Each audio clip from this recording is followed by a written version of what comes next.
back on Quinte Connection, we have Paul Brogy and Jay Foster from Long Range Hustle. Have a bit of connections in the Quinte area as well. So guys, thanks so much for joining us again. Really appreciate it. Thanks, it's our pleasure. Yeah, thanks for having us. So the last time we talked on this program, you had the album Town out, but you were still trying to work to see if you could get back into the studio at the Bathhouse. So where have we left off now? What's going on? We got back in, so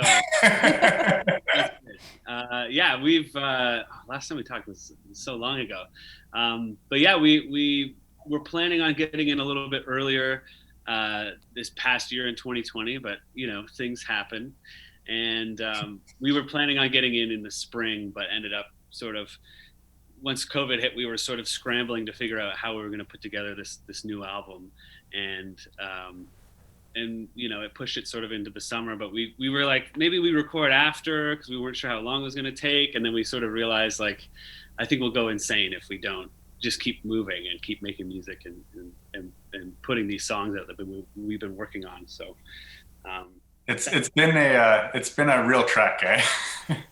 Yeah. I guess at this point we're lucky to be on the other side of that whole process and looking forward to actually releasing our first single off this new record. It comes out on February 26th, which should be, if you're watching this, real soon. Yeah. So what was the recording process like back at the Bathhouse? Were you recording during the pandemic over the summer, or what was that structure like? Yeah, we sort of split it up into 2 sessions.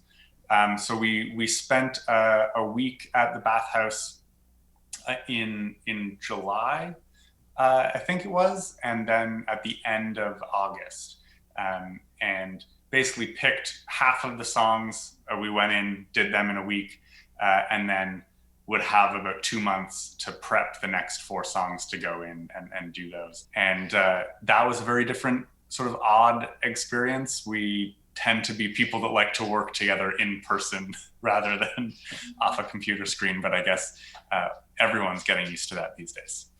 Now, Paul J, what's the announcement now? Because we saw with that comeback hit announcement on social media, a new partnership with Anti-Fragile Records. Walk us through that one. Yeah, that is our new record label. So we're still getting used to saying that. Our first record label. Our first record label. They are a fantastic label based out of New York. And we actually signed a deal with them a while back, sort of right before the pandemic broke. And as soon as that hit, we sort of decided to sit on that news a little bit because we weren't really sure what was going to happen with the record. But now that it's all engines are going strong on this record, we're excited to be able to tell everyone that we've got a great partnership with these people in New York. Can you say at this point when it's coming out? All we know is this one single so far.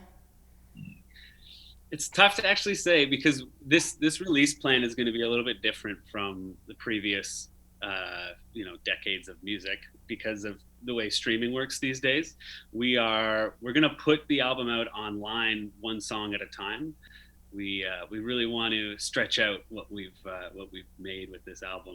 I think this new song we're releasing on February 26th, Comeback Kid, is a really good example of how, as a group, we sort of affect the songs and Mike's influence in particular. All right, Jay, Paul, thanks so much for joining us.